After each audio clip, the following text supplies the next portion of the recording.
Gold or copper, which one would have made you more money?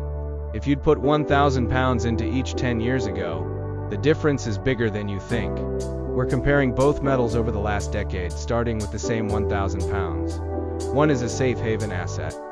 The other is an industrial metal tied to global growth. Let's start with gold.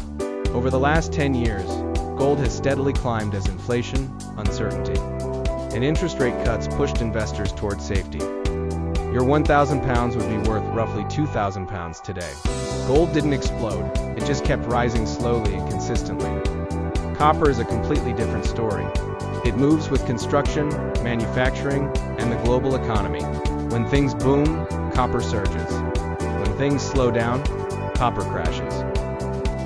Over the same 10-year period, £1,000 in copper would be worth less than gold, with far more volatility along the way. So the key difference is stability. Gold is a store of value, slow, steady, reliable. Copper is cyclical, big ups, big downs, and heavily tied to economic health. For UK investors, gold works best for stability and long-term protection.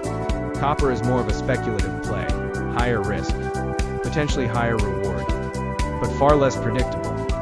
So in the last decade, gold clearly wins. But the next decade could look very different. Subscribe for more simple UK investing breakdowns.